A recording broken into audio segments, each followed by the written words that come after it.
Welcome to the Chaos Sector. YouTube never fails to surprise us. A recent episode was terminated due to, quote, misinformation. But guess what they claim the misinformation was about? The 2020 election? Since when did YouTube care so much about politics? Doesn't one have the right to voice their opinion about the 2020 election? If one believes it was rigged, why is this considered misinformation? Here's what it states, quote, policy violated, misinformation. Content that advances false claims that widespread fraud, errors, or glitches changed the outcome of the U.S. 2020 presidential election is not allowed on YouTube. First of all, we do not advance false claims, we examine, present a logical summary, then expose the truth about an issue.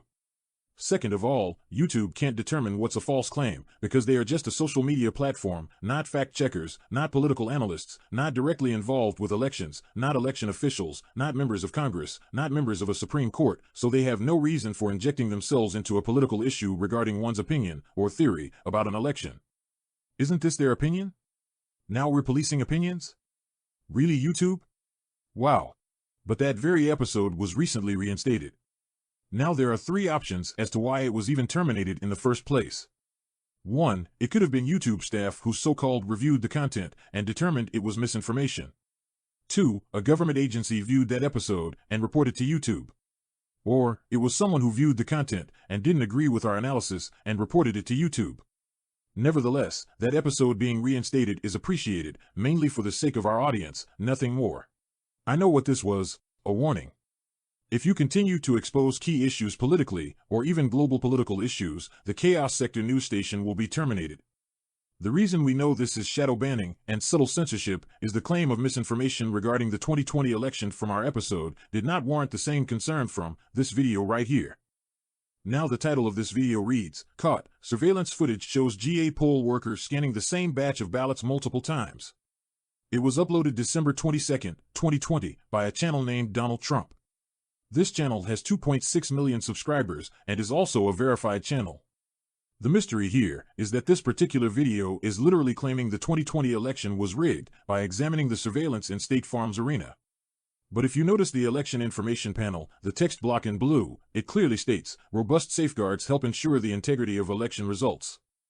Since the majority of mainstream media and politically driven social media platforms have so-called debunked the theory that election was rigged, how can this particular video still exist on YouTube? Shouldn't this be classified as misinformation regarding the 2020 presidential election? Although that channel is verified, that is not Donald Trump.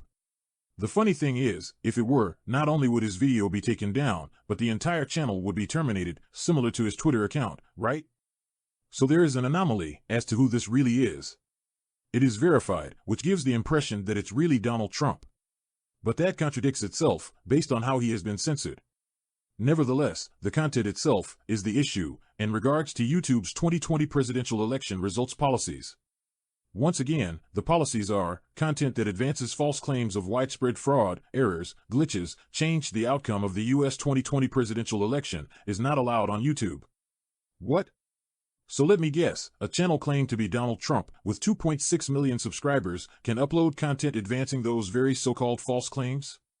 But the Chaos Sector analyzes visual and audio data to come to a logical conclusion, and our episode is terminated? Goes to show, despite our show not being that popular, it most definitely gets YouTube's attention. And that is the equivalent to millions of views, being honest. Sonnen, can you explain a bit more to our audience? No problem, it's quite a contradiction when you think about how YouTube's analytics work. The Chaos Sector has nearly 58 subscribers who view our episodes, right? On average, those daily reports range from 20 to 50 views. Now the episode was successfully aired, with no copyrights or any other violations upon airing. Several days later though, the episode was terminated due to, quote, misinformation regarding the election. And surprisingly, was reinstated after our legal team appealed the decision? For such a small news station, with merely 58 subscribers, why would YouTube terminate that episode regarding the election? Yet so-called Donald Trump, who has 2.6 million subscribers, has not been censored for literally doing exactly what YouTube does not allow? If this channel, regardless if it's Donald Trump or not, is racking in a lot of views, those views are associated with or influenced by what content is being presented. So this proves that either it's a dummy account from YouTube staff or YouTube is not even trying to uphold their policies. But it's not my place to slander or insult. I hand it back. Unbelievable, they just keep getting weirder and weirder. We will redirect back to the January 6th hearings, not sure that we can successfully continue our examination of, quote, election misconduct. This is the Chaos Sector.